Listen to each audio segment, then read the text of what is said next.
Hey guys, welcome back to my channel. My name is Ludmilla and in today's video, let's talk about this house that I bought in 2021.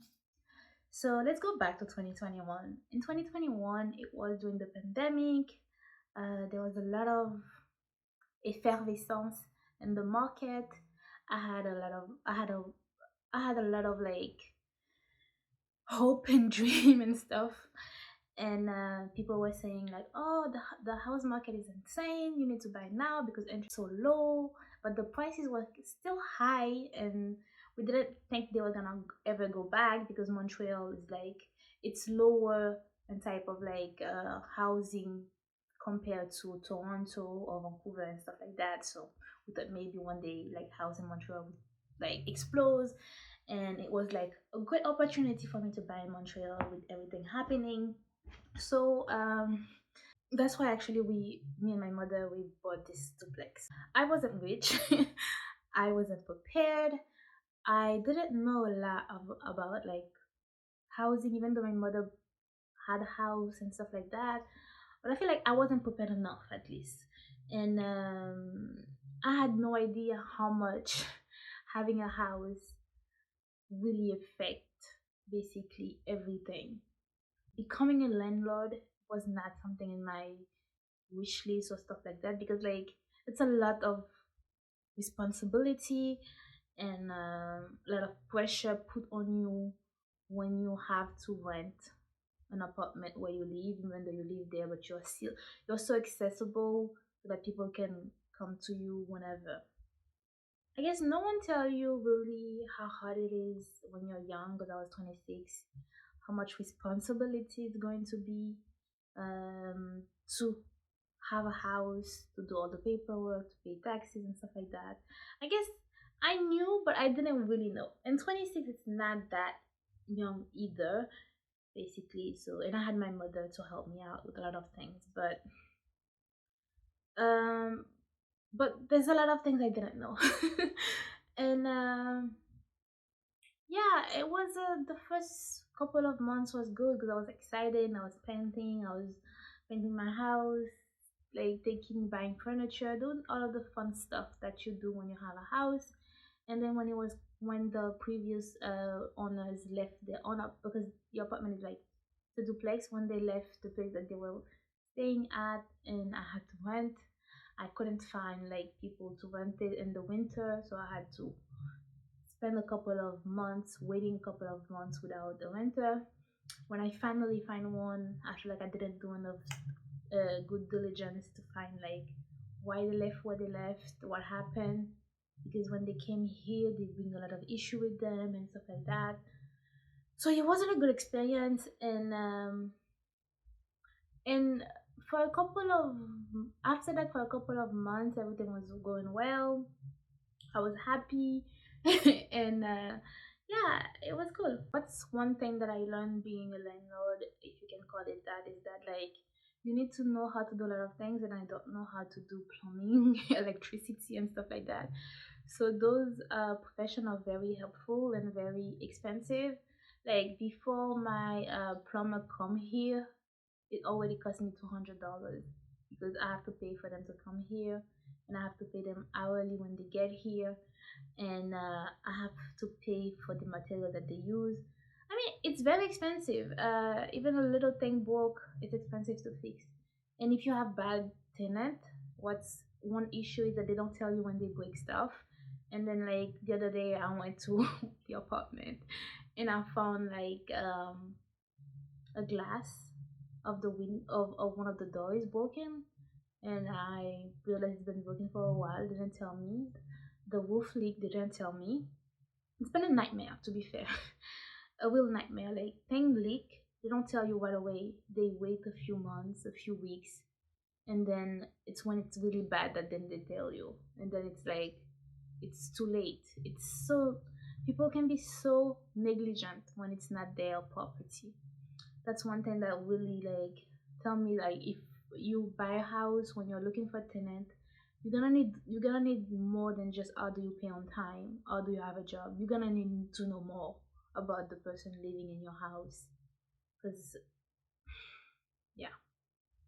dealing with tenant is a struggle, but there's other things also that I feel it's very expensive. It's like every couple of months I need to put money into this house for repairs, for something.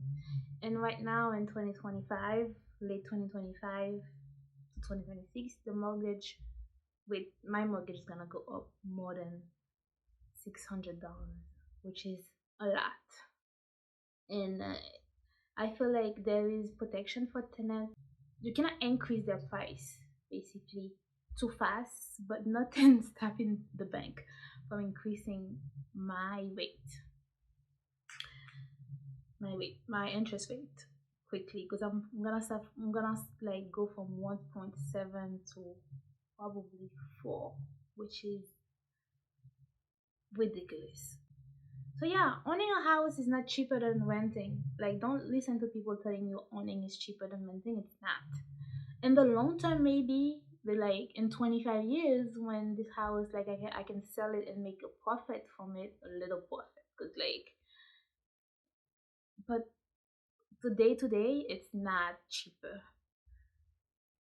It's an investment, so I have to see it as a long term thing. But I have to budget. I have to keep my my mortgage in mind. I cannot. I have to be responsible in a lot of ways. I cannot be irresponsible and do whatever I want. So this house taught me a lot about money and time and energy and stuff like that that I have to put into it. I value those more, and I cannot just go and do whatever I want because I have responsibility. But all of that negative stuff, there's also a lot of positive things. Because when I bought the house for um, half a million, we borrowed like 50,000 to put in it and then to do renovation and stuff. And after 5 years, I think I paid on 10,000, $100,000 around that value. So like, it's good because my interest rate was low, but now that my interest is going up, I don't think I'm gonna be paying that much in the next 5 years. But yeah, it's gonna take me 25 years to pay that money down.